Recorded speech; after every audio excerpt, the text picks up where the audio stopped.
Muy buenas tardes, amigos del Perú. Gracias por estar presente en esta transmisión de Todo Cambia Noticias el día de hoy, 22 de abril del 2025 a 11 de la noche con 4 minutos en la ciudad de Italia y en Europa. Obviamente, Milano, ciudad desde donde se realiza este programa. Gracias por escucharnos a muchos de nuestros compatriotas en el Perú.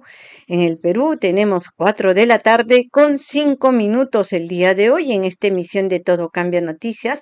Vamos a contar con la grata presencia del antropólogo Manuel Mosquera, con quien vamos a conversar un tema muy importante que se refiere al status quo en el Perú y obviamente el fascismo en el Perú y el irradiarse en América Latina, teniendo en cuenta que hay muchos países hermanos en América Latina que están pues iniciando regímenes y o gobiernos con claro matiz fascista o de esa ultraderecha que tanto daño hacen a las democracias, pero hay muchas preguntas que nos tenemos que realizar el por qué. Por ejemplo, la gente del pueblo vota y apuesta por estas propuestas políticas.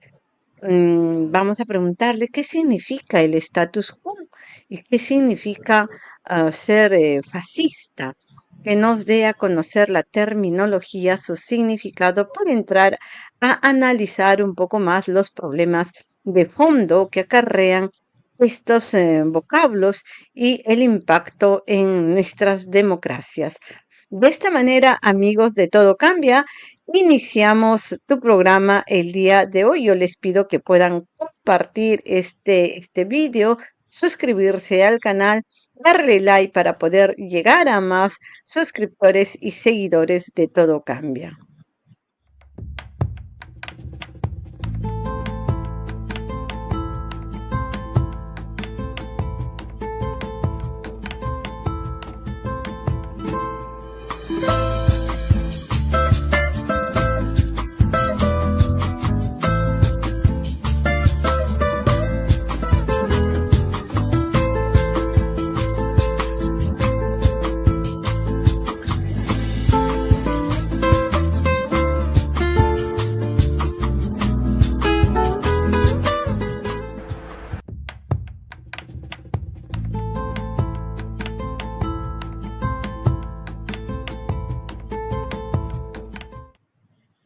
Gracias, antropólogo Manuel Mosquera, por estar presente en esta transmisión de Todo Cambia. Les saluda Manuela Bastidas.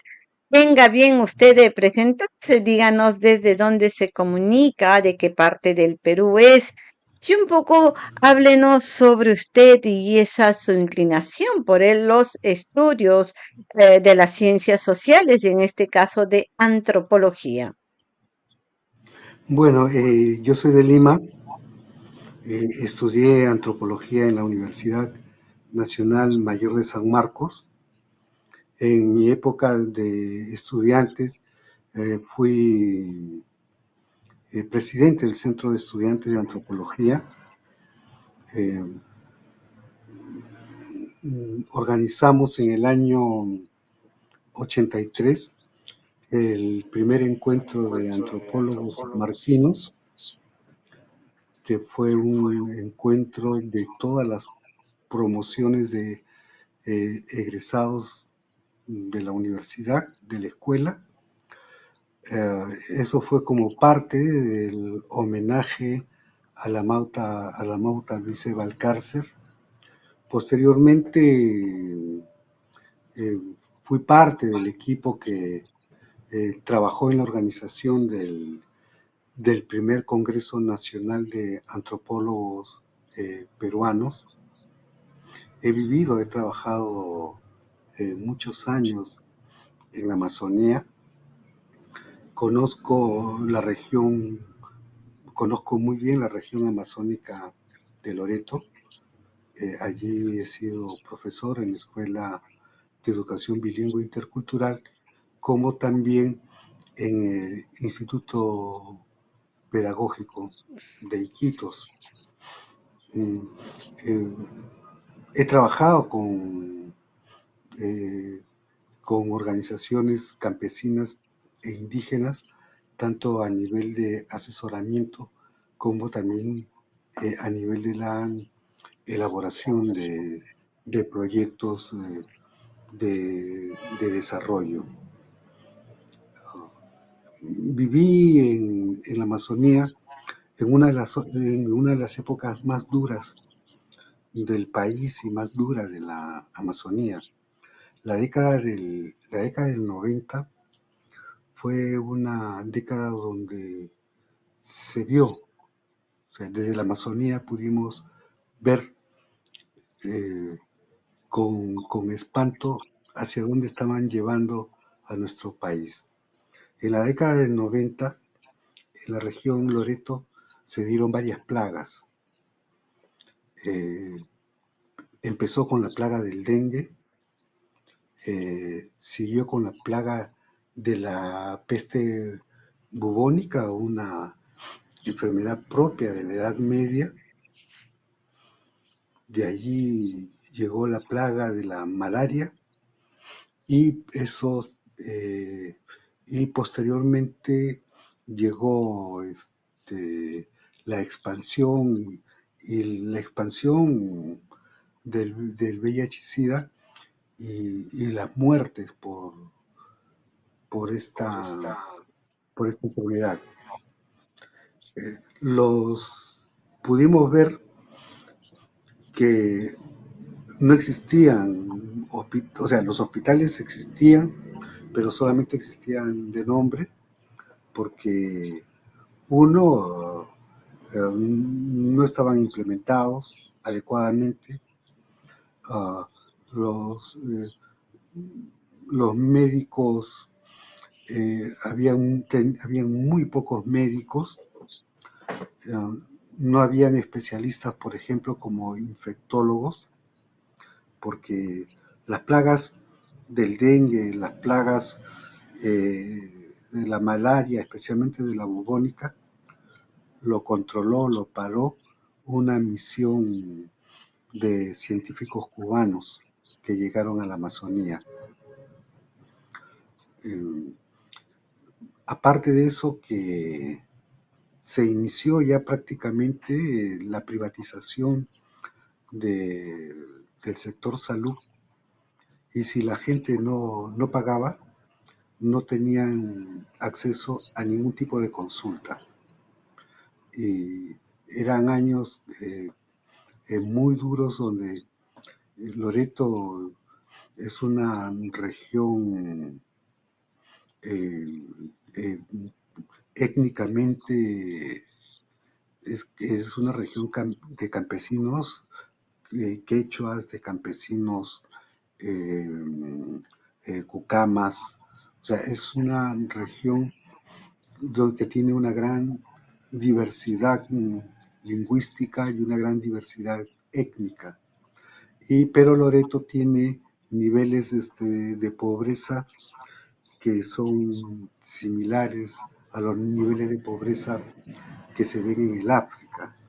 Es una de las, es una de las regiones más ricas del Perú, es la región más grande del Perú, es la región más rica del Perú, pero también es la región donde hay una pobreza espantosa. Así es. Los Señor campesinos, Manuel Mosquera, discúlpeme que le corte, le pido por favor si usted enfoca bien su cámara para poder tenerlo en la pantalla. Ahí ahí, está, lo tenemos mejor enfocado para que los seguidores lo puedan ver. Y si bien es cierto, usted nos habla de Loreto como como una de las regiones ricas en recursos naturales, paisajísticos, pero también de una pobreza extrema y ha comparado con países del África. Esta es una realidad que no solamente se le podría atribuir en este momento a Loreto, sino a diversas regiones de nuestra patria.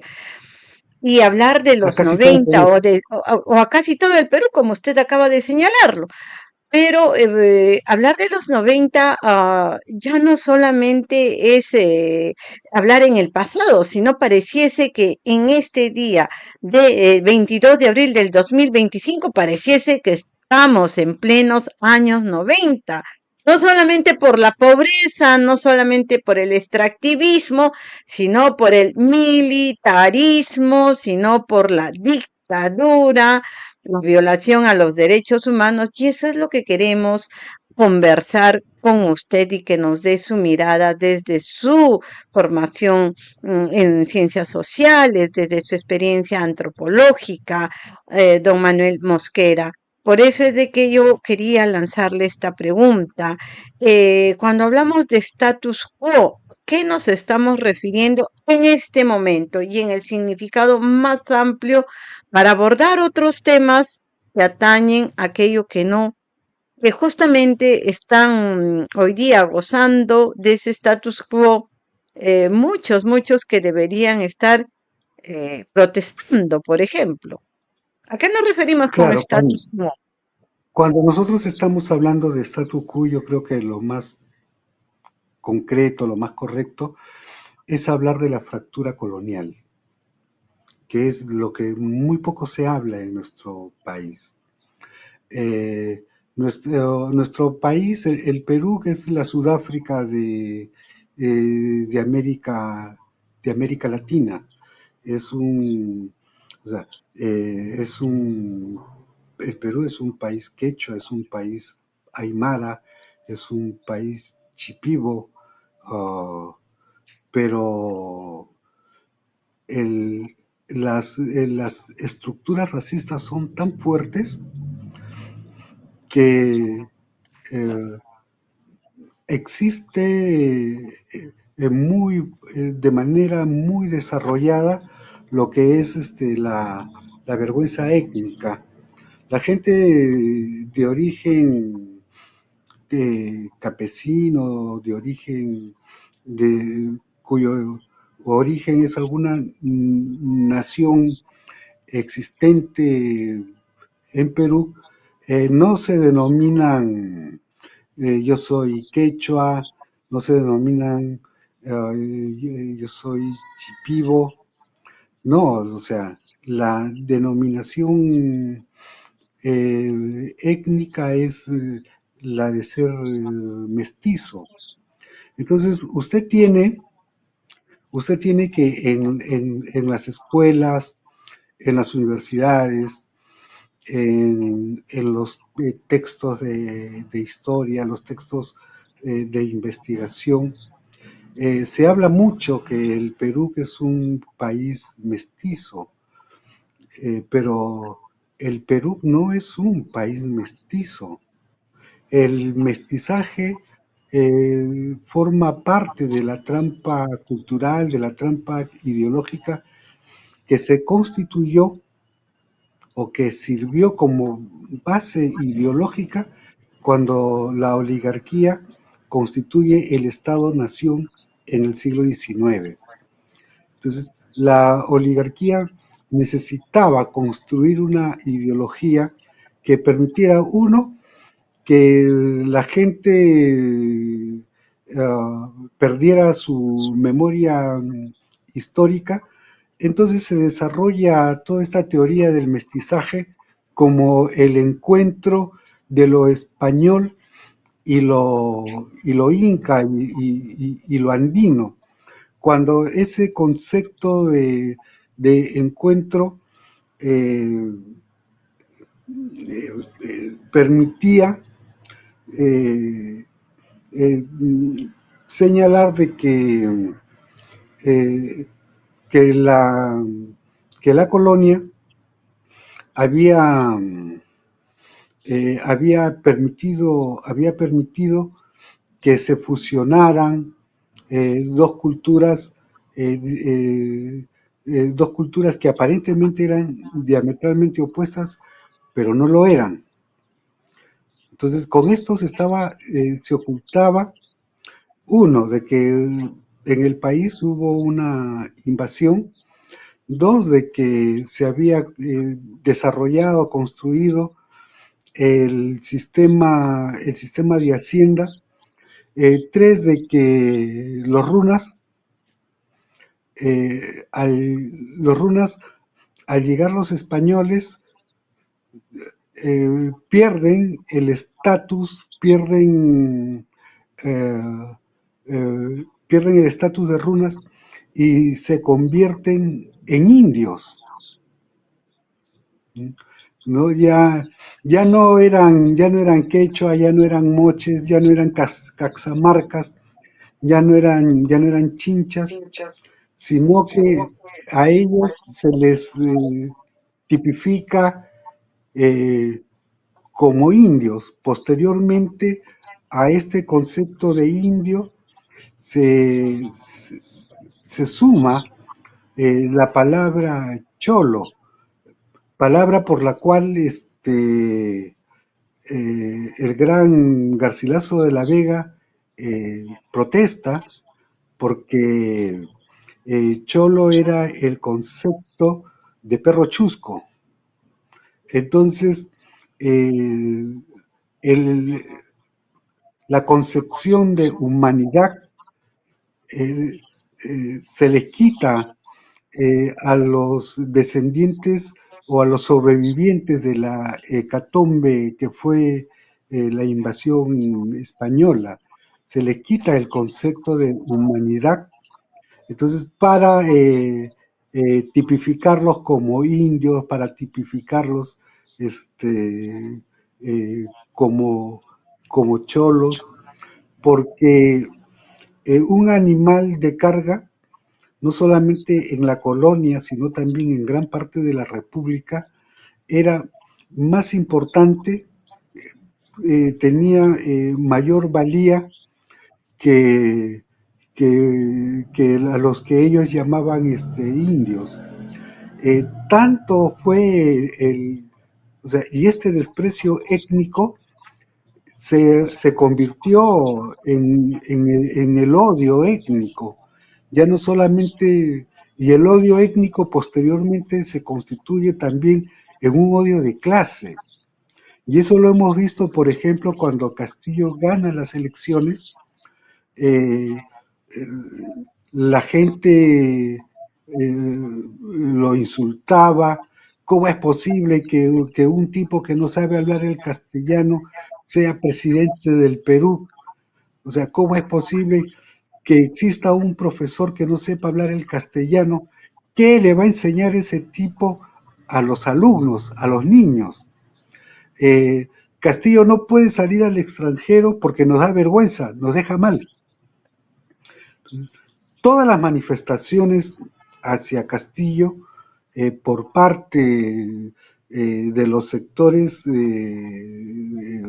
gobernantes, por parte de la lumpen burguesía peruana, mostró eso, mostró los siglos de racismo, los siglos de desprecio étnicos y los siglos de odio étnico. Entonces, lo que llamamos aquí statu quo es la manera en que se desenvuelve la fractura colonial. Y la fractura colonial se ha hecho en estos momentos mucho más grande. Y mucho más grande, ¿por qué? Porque los runas convertidos a indios y posteriormente convertidos en la República a cholos, mestizos, o como se habla ahora en las ciencias sociales, esa palabra tan, tan despreciable, esa palabra tan inhumana como es la palabra, el concepto de híbrido, de hibridez, como si fueran animales que se van a cruzar con otros animales, ¿no? Como se puede cruzar eh, a un caballo con un burro, y de ahí va a salir un híbrido que es la mula. Entonces, a nivel coloquial, pero también a nivel de las ciencias sociales se manejan categorías eh, que fortalecen que fortalecen el desprecio étnico, el odio étnico. Entonces, nuestro país es un país donde a la gente se le ha enseñado, se le enseña de que eh, tienen que despreciar, tienen que odiar a su propia gente. Entonces, usted tiene los programas cómicos, por ejemplo, la manera en que interpretan a la mujer andina, la manera en que interpretan y tratan al, al hombre andino. Entonces, incluso, por ejemplo, en la época de las haciendas, eh, los, los campesinos no podían mirar al patrón a los ojos. Si los miraban a los ojos, el patrón sacaba su pistola y los mataba. Si ellos consideraban de que uno de esos cholos, uno de esos indios, era una persona levantisca, las haciendas tenían sus centros de tortura. Incluso en la Amazonía, cuando los patrones, eh, ya sea los caucheros o los patrones que tenían sus haciendas, eh, veían de que había lo que ellos llamaban un indio levantisco, lo agarraban, tenían eh, tenían sus jaguares enjaulados y los tenían hambrientos y ahí soltaban a los indígenas para que se los comieran. En la época del caucho, eh, prendían, convertían a los indígenas, les prendían, los convertían en antorchas humanas para que el señor cauchero pudiera bañarse en el río de noche. Entonces, ese país todavía existe y lo hemos podido ver eh, en esos 2 años.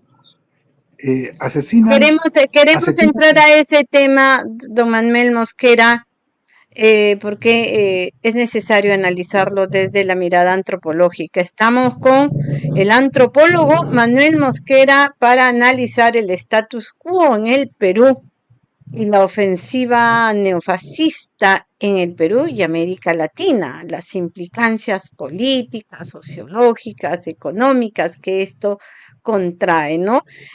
Alguien me pregunta en las redes si estamos en vivo. Sí, estamos en vivo el día de hoy, 22 de abril del 2025. En este momento es 11 de la noche con 28 minutos en Europa.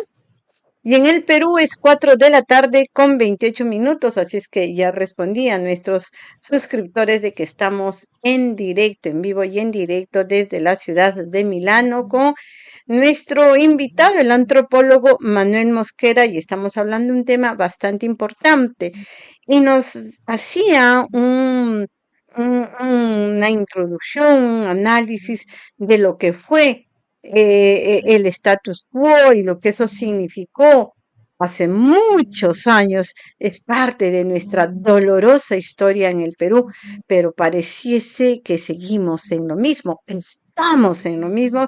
Ya ingresaba a analizar don Manuel Mosquera qué es lo que estamos viviendo hace 2 años, ¿no? Nos decía que antes a nuestros compatriotas, a los llamados indios, cholos, de manera despectiva, los quemaban cual antorchas humanas, y que, bueno, pues eso significaba Y eso vemos de que si ahora no nos queman, ¿no? Nos abalean, nos matan, nos encarcelan, nos silencian. Y mucho no ha cambiado, mucho no ha cambiado. Y ese es el status quo. Es el estado actual de las cosas. ¿Eso nos hemos conformado? Podemos hacer, cómo debemos y en qué aristas debemos de trabajar para generar otras opciones, para generar cambios y no estar en este status quo que el poder lo tienen siempre los mismos, ¿no? Esos que se creen con poder a silenciarnos y a disponer no solamente de nuestros recursos, sino de todo lo que significa nuestro, inclusive de hacer, hacer burla de nuestras opiniones y de nuestros derechos a hacer tabla rasa. Don Manuel Mosquera, ingresemos ya a lo actual, estos 2 años, desde el 7 de diciembre del 2022, con mayor nitidez, hemos evidenciado ese status quo, ese pasaje, ese pasar del desprecio étnico al odio étnico, como usted lo ha señalado. ¿Qué ha significado, don Manuel, desde su análisis? Sí, mire, ¿cómo entender el golpe de Estado contra Pedro Castillo? Eso tiene que ver bastante con que estamos, o sea, hemos ingresado a un proceso de reestructuración total del Estado peruano, del Estado y la sociedad peruana. La característica de este proceso de reestructuración es que convierte al país en un gran cuartel. O sea, lo que se conoce como democracia no es más que las políticas militares establecidas como políticas de Estado y como lógica de construcción no solamente del poder, sino de la praxis del poder. Todas las acciones, todas las leyes que ha dado este Parlamento son leyes que se inscriben dentro de este proceso de reestructuración, de una mayor militarización del Estado y la sociedad peruana, y como parte de este proceso, se va construyendo un Estado militarista, un Estado contrasubversivo. Entonces, este Estado, eh, que es el que se viene también construyendo en América Latina, lo está construyendo Milei en la Argentina, lo está construyendo Noboa en el Ecuador, en el Brasil, Lula no ha podido desmilitarizar las estructuras estatales del Brasil. Ahora, eh, la construcción también de este Estado también tiene varios ejes nodales. Uno es el desarrollo de la economía del narcotráfico. Dos, tiene que ver también con el desarrollo de la especulación financiera y cómo es que se viene soldando o se articulan o se vertebran la economía del narcotráfico con, eh, con las estructuras financieras. Ahora, ¿esto está al servicio de qué? Esto está al servicio del desarrollo del extractivismo. Para que se desarrolle el extractivismo necesita estados totalmente militarizados porque tienen que, uno, enfrentarse a las organizaciones y a los pueblos campesinos. Dos, el proceso de despojo de tierras, el proceso de avance de la economía extractivista también necesita de grupos mercenarios que puedan enfrentarse y que puedan acabar, desplazar a las comunidades eh, campesinas y a las comunidades de las nacionalidades. Es por eso, por ejemplo, que vemos las matanzas, los asesinatos a los dirigentes de los pueblos campesinos, de los pueblos originarios que luchan contra la expansión del extractivismo. Entonces tenemos que este militarismo eh, suelda o es, es la coraza de todo este proceso que se ha extendido por todo el país.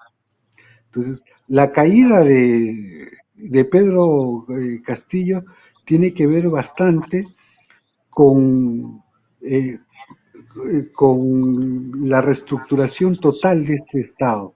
Este Estado militarista, este Estado contrasubversivo, es un proceso que viene desde la caída de Velasco, se inicia con Morales Bermúdez, continúa toda la década del 80 con Belaúnde y con Alan García, que es la época, son los años de la destrucción eh, del, eh, de, la, de la industrialización por sustitución de importaciones, son los años de la destrucción eh, del sistema fabril, de las estructuras económicas del Estado peruano. Son, son, y estos años se desarrollan en momentos de una gran guerra interna, de incruento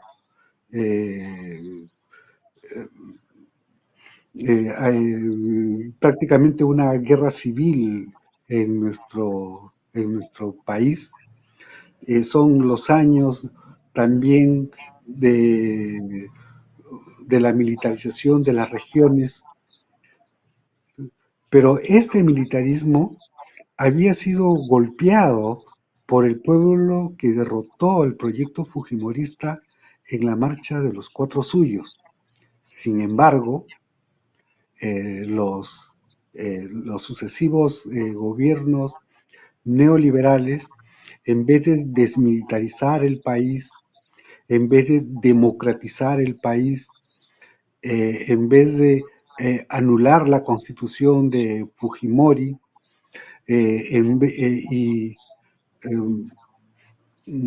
y establecer una nueva constitución donde tuvieran una gran participación los trabajadores, los estudiantes, la juventud, los pobres de la ciudad y el campo, los campesinos, los miembros de los pueblos originarios. No, o sea, todos todos estos gobiernos lo que hicieron fue comenzar a construir el segundo, tercer piso, cuarto piso del neoliberalismo. Eh, y es en este proceso, ese proceso que permite, por ejemplo, que el partido representante del militarismo y del narcotráfico en el país, que es el partido de Keiko Fujimori, pudiera, pudiera reconstruirse. Y no solamente pudiera reconstruirse, sino que comenzara a apoderarse de áreas completas del Estado peruano. Eh, tuvieron el control del Parlamento, eh, los diferentes gobiernos les dieron eh, el control de áreas, de extensas áreas del, del Estado peruano, y esto se complejiza más cuando se firma el Tratado de Libre Comercio con Estados Unidos y posteriormente con 22 países más, porque con estos tratados eh, se funde el neoliberalismo en el país es esclavizado y es encadenado al neoliberalismo. Si usted o cualquiera puede ver las estadísticas del crecimiento de la producción de cocaína y de marihuana en el país, sembríos y producción, se va a dar cuenta que comienza a dispararse la producción de drogas, de cocaína en el Perú, a partir eh, del establecimiento de los tratados de libre comercio. Entonces, estas son las características estructurales de nuestro país, pero a estas características estructurales hay que añadirle también las características eh, ideopolíticas.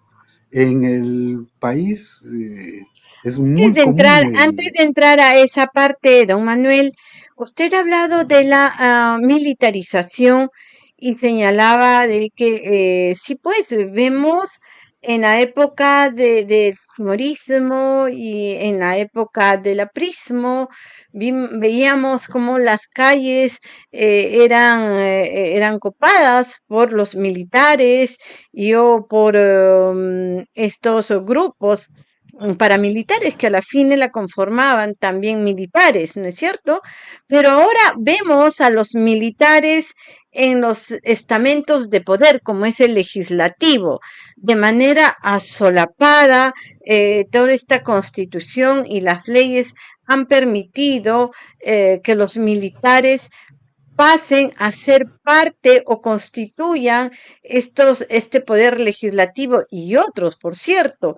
¿Cómo ve este pasaje de estar en las calles o en los cuarteles ahora a estamentos de elección popular? claro, es que en el Parlamento usted tiene una partida, una bancada que le pertenece al grupo Gloria, otra bancada que le pertenece al grupo Interban, otra bancada que le pertenece al grupo del Banco de Crédito.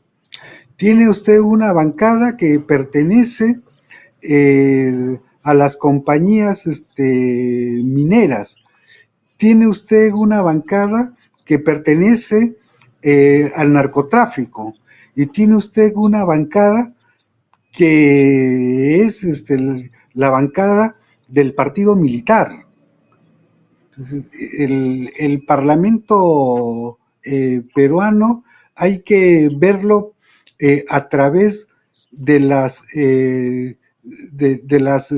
relaciones de los grupos económicos. O sea, cómo es que los grupos económicos tienen sus propias bancadas, cómo es que los grupos económicos se ponen dentro del Parlamento, se ponen de acuerdo para dar un conjunto de leyes que atentan contra la integridad y la soberanía del país.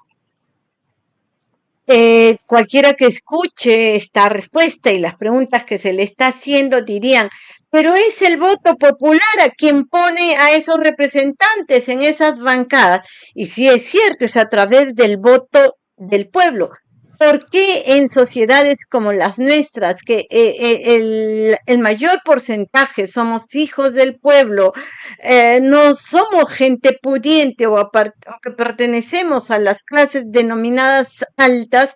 ¿Por qué es que el pueblo vota por su opresor? ¿Por qué es que vota por aquellos que tienen las características de someter, de matar, de traicionar a su elector? ¿Por qué el pueblo vota por su verdugo, don Manuel Mosquera? Claro, o sea, el pueblo vota, el pueblo vota por su verdugo uno, porque en el Perú no se incentiva la memoria histórica, porque la izquierda desde hace décadas forma parte de la estructura del Estado peruano, ¿no?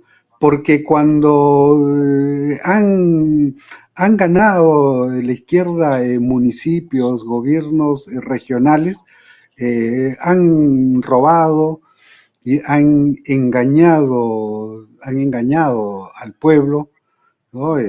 Hace más de, en el año que usted tiene, por ejemplo, los casos de corrupción en Cajamarca, gobernada por la izquierda, tiene usted los casos de corrupción en Cerro de Pasco, en el gobierno regional de Pasco, también que fue gobernado entre el 2006 y 2011 eh, por la izquierda. Tiene usted que en Madre de Dios ganó un profesor de izquierda y estuvo menos de 2 años porque tuvieron que lo destituyeron por corrupto. Entonces, no existe, si en los años 70, 80 o los años 60 las diferencias entre la izquierda y entre los partidos democráticos populares, eh, los llamados partidos de izquierda, eran diametralmente opuestos a los partidos que representaban a la oligarquía y a la burguesía, eran opuestos en cuanto a su concepción del mundo, a su visión del mundo, eran opuestos en cuanto a su ética, en cuanto a su moral. Pero la izquierda ha sido subsumida, ha sido cooptada por el neoliberalismo, uh, eh, ha sido cooptada por las fundaciones imperialistas, o sea, una gran cantidad de técnicos, de intelectuales peruanos, uh, por mantener sus altos niveles de vida, eh, establecen proyectos para fundamentar o para expandir eh, las concepciones neoliberales en los pueblos jóvenes, en los lugares más pobres del país. Mire, el Ministerio de la Mujer es un acuerdo entre las feministas con Fujimori, es un acuerdo que, que tuvieron en Pekín a mediados de la década del 90, cuando hubo el, el encuentro sobre mujeres a nivel mundial. Fujimori fue el único presidente que fue a ese encuentro y él se reunió con las dirigentes, las principales dirigentes de las organizaciones feministas y acordaron la constitución del Ministerio de la Presidencia, el gobierno, su gobierno, ponían los ministros y los viceministros, pero las organizaciones feministas ponían el equipo técnico que se necesitaba para que el ministerio pudiera funcionar. Aparte de eso, que organizaciones ONG feministas como Manuela Ramos o Flora Tristán participaron de los programas de esterilización masiva desarrollada por el Fujimorismo. Se constituyó una mesa de trabajo donde estaba el Estado peruano, estaba USAID, que era la principal fuente financiera, y estaban las representantes de Manuela Ramos y de Flora Tristán, que fue la mesa de trabajo que estableció las líneas y las pautas para este proceso de esterilización. Entonces, usted tiene que lo que conocemos o llamamos como izquierda son grupos, bueno, no todos, pero sí hay un alto porcentaje que se han corrompido totalmente, que, que por su forma de actuar, por su forma de concebir los problemas del país, por su forma de establecer políticas eh, sobre el Perú, que estas giran en torno a todos los conceptos o a todos los preceptos establecidos por el Banco Mundial y establecidos por las fundaciones eh, anglo-europeas, por las fundaciones imperialistas. Entonces, el pueblo peruano se encuentra con esta realidad. En los años 60, 70 se establecieron, por ejemplo, programas de educación popular en comunidades campesinas, en pueblos jóvenes. Eh, Usted tenía en las zonas más pobres de Lima grupos de teatro, grupos de música, programas eh, programas populares de alfabetización, eh, programas populares de enseñanza de las diferentes expresiones artísticas y culturales de nuestro país. Hoy todo ese, toda esa experiencia, todo ese lenguaje eh, tan hipercrítico ha sido abandonado por los lenguajes de la llamada gobernanza. Sí, pues es Eh, crítico, don Manuel es crítico y verdad, hay tanta hipocresía en nuestra patria, el Perú, porque permítame decirlo, ver a personajes y a gente que fueron formadas con ideas progresistas, izquierdistas, revolucionarias, yo que protestaban frente a injusticias sociales, hoy ya no vemos que protestan, sino que se acuestan con el opresor, se acuestan con esa derecha fascista que respira a través de sus poros el ser dictador, ser caudillo. Es aberrante realmente estar del lado del opresor, de aquellos que odian, de aquellos que te matan.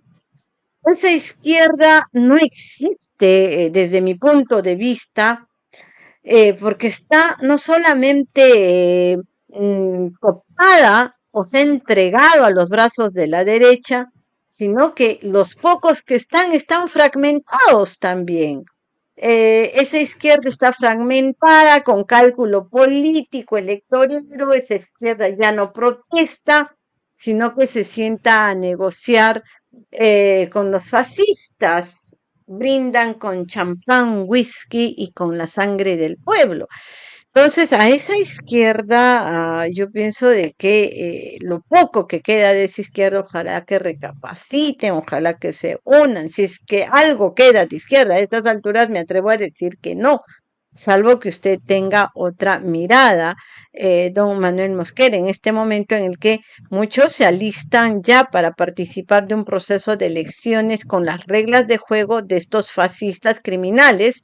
Y decía que somos una sociedad tan hipócrita que nos indignamos al ver películas fascistas o de la época de Hitler, pero sí votamos por aquellos que promovieron los hornos del Pentagonito, sí se vota por aquellos que optaron o apoyaron la esterilización de nuestras mujeres, votan por aquellos que dicen, no me importa que se afecten más de 100.000 peruanos el hecho de que se hace lo que yo digo, votan por aquellos que generan caos, destrucción, violencia, porque mayor violencia, la gente está paralizada por el miedo. O sea, esa realidad actual, don Manuel Mosquera, ¿qué apreciación le merece? ¿Hacia dónde vamos?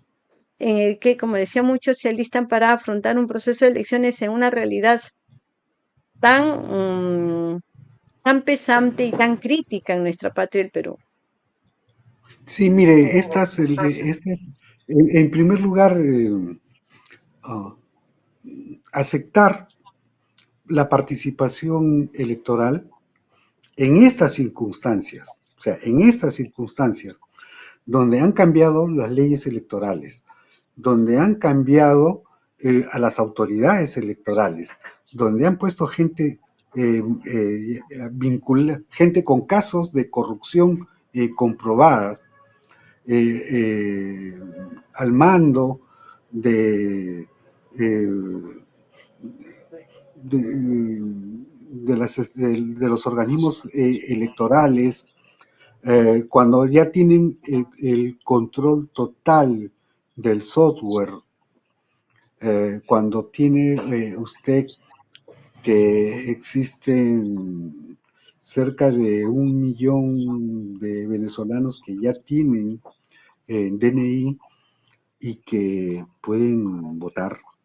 Entonces, cuando usted tiene todo eso, eh, o sea, llamar al pueblo a la participación, es, es llevarlos a la derrota total y definitiva, porque el Perú está en eso, sigue estando en un proceso de insurgencia. Y este proceso electoral que se avecina va a ser tan duro, va a ser tan duro como el proceso electoral que se dio en el año 31-32, donde se militarizó totalmente el Perú y donde se dieron una serie de matanzas, como por ejemplo la matanza de Trujillo, donde en un día, en una noche, asesinaron a 10.000 personas, ¿no? Llevaron a miles de personas y los fusilaron en los muros en los muros de Chanchán.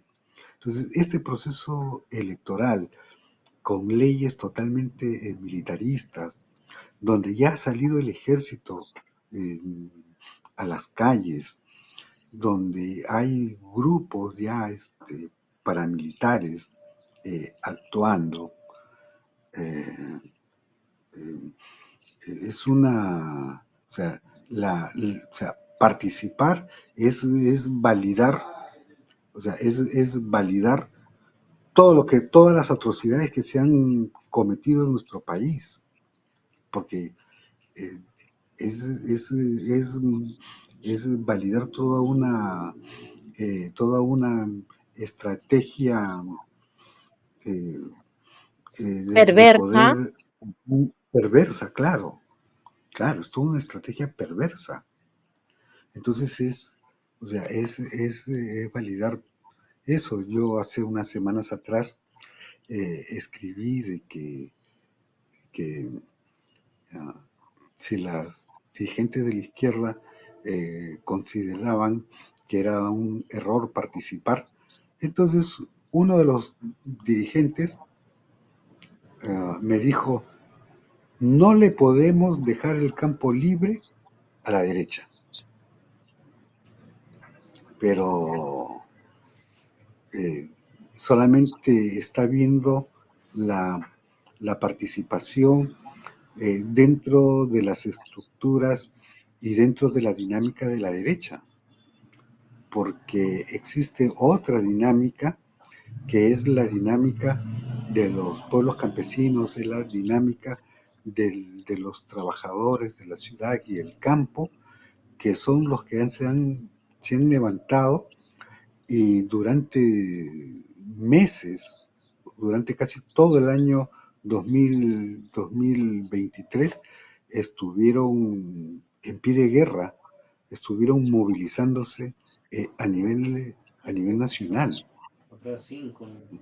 Entonces, eh, qué bueno sería que grupos de izquierda pudieran hacer alianzas con, con las organizaciones comunales, con las organizaciones representativas de los obreros del campo que hay en Piura, que hay en Ica, que se pudiera construir un bloque democrático, un bloque culturalmente y socialmente opuesto a este bloque militarista que controla nuestro Perú. Y Porque ojalá lo aquí, escuchen, don Manuel Mosquera, porque sí es necesario escuchar a todas las voces, unir a todos ese gran grupo humano que estuvo marchando y protestando a partir del 7 de diciembre del 2022, pero pareciese que estos grupos que tienen la inscripción y que pueden participar de este proceso de elecciones, organizaciones que se reclaman, se dicen ser de izquierda, pero pareciese que en la práctica están prescindiendo de las bases y están armando, como siempre suelen hacerlos, en la altura del poder, armando sus listas y sujetándose a todas estas reglas de juego implementadas, dirigidas, orquestadas, manipuladas por esta derecha asesina, por esta derecha fascista, por por los opresores del pueblo. Esperemos que oigan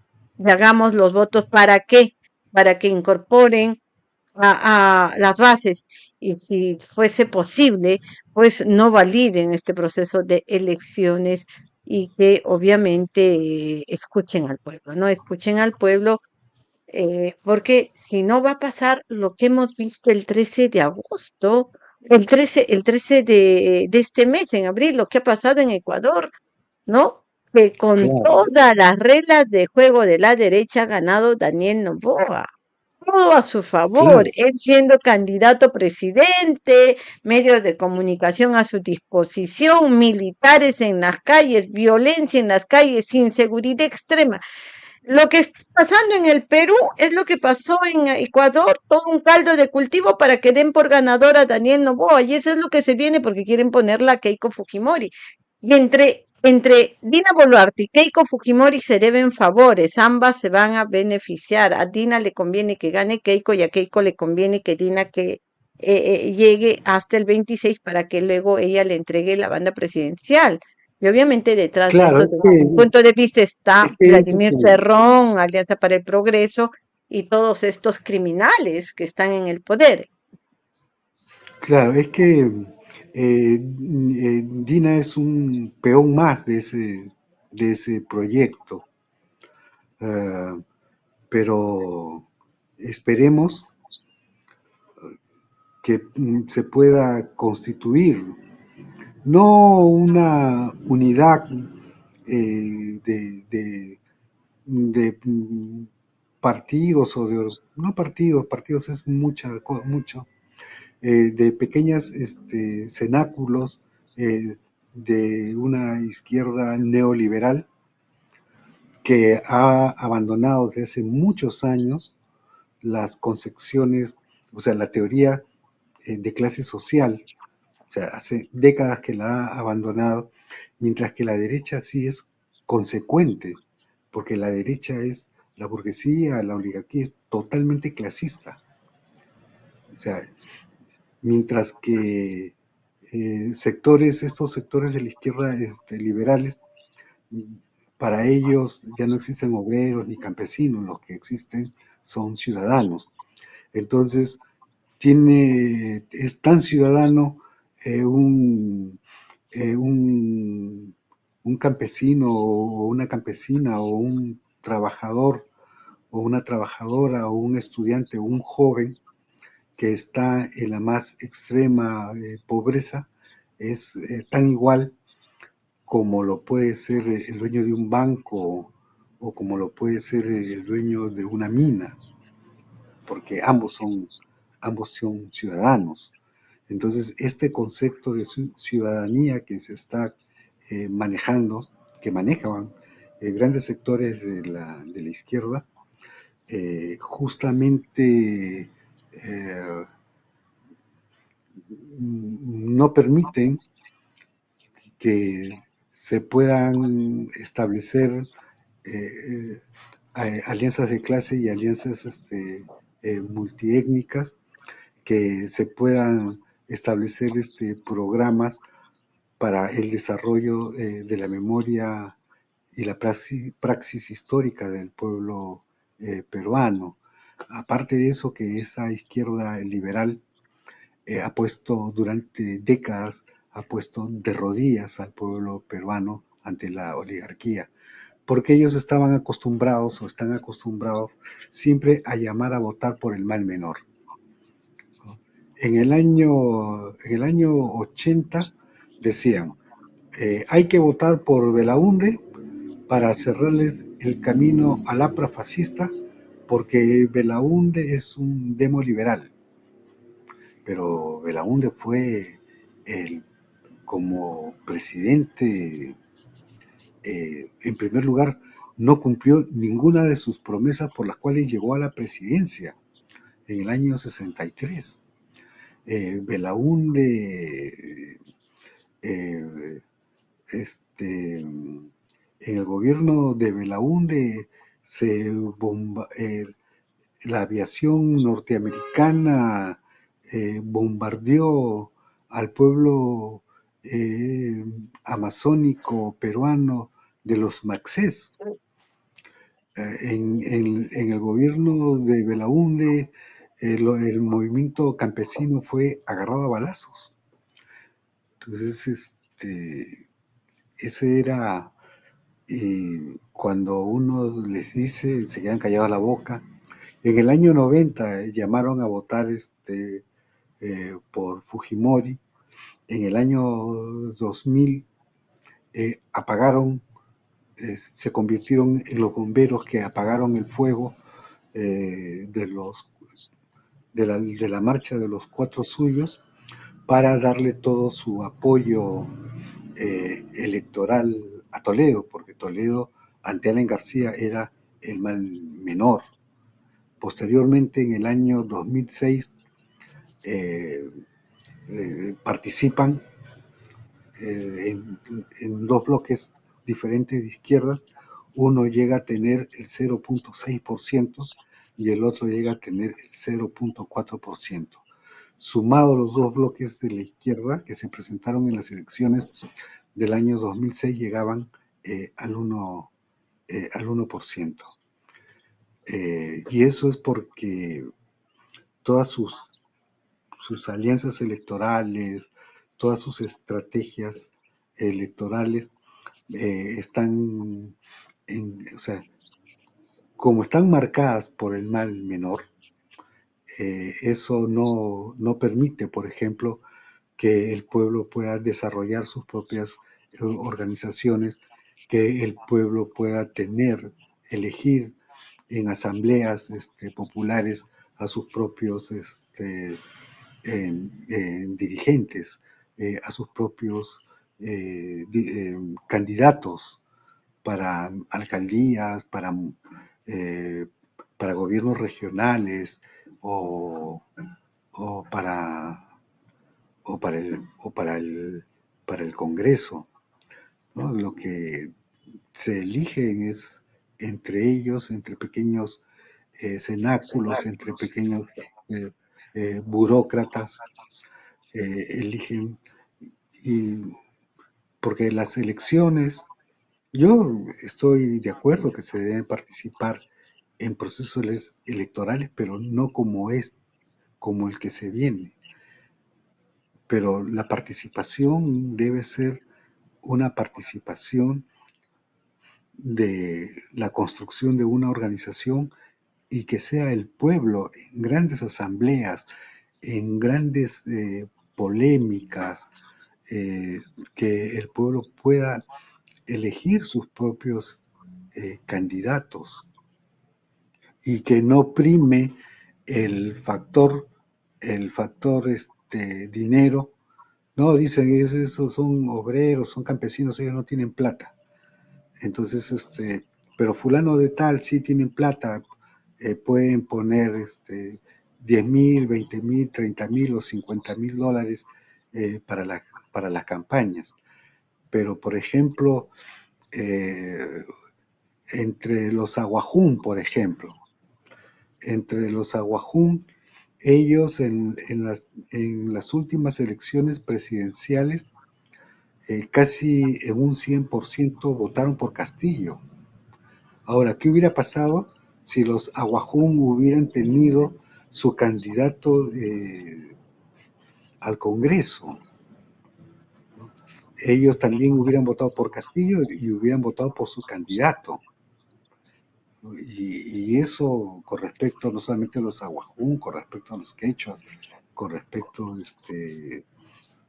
a los aymaras, sino que la praxis eh, eh, política de la izquierda se diferencia en matices con respecto a la praxis política de las organizaciones eh, representativas de los grupos de poder, porque lo mejor que le puede pasar al Perú es que exista una profunda revolución democrática, ¿sí? Una profunda revolución democrática. O sea, una revolución democrática, uno que establezca con claridad la protección a los derechos sociales eh, y humanos del pueblo peruano. Dos, que reconozca que el Perú es un país multinacional, que el Perú no es un país eh, monolingüe, sino que el Perú es un país multilingüe, es un país, eh, no es un país monoétnico, sino es un país multiétnico, ¿no? Que el Perú no es un país de mestizos, sino que el Perú es un país de quechuas, de aymaras, es un país de afrodescendientes, es es un país de chipivos, ticunas. Esa, o sea, eso significaría el encuentro eh, del, del Perú vilipendiado, del Perú invisibilizado, del, del Perú choleado, del Perú ninguneado, del Perú empobrecido, con, con historia real. Eh, y hemos estado a punto si se hubiese tomado otra actitud con respecto a la coyuntura histórica después de la caída de Castillo, donde los de arriba no podían gobernar como querían y los de abajo tampoco se dejaban doblegar. Hubiera sido diferente si se hubiese desarrollado una política muy amplia de unificar a las clases, a las clases oprimidas en nuestro país con un programa de democratización del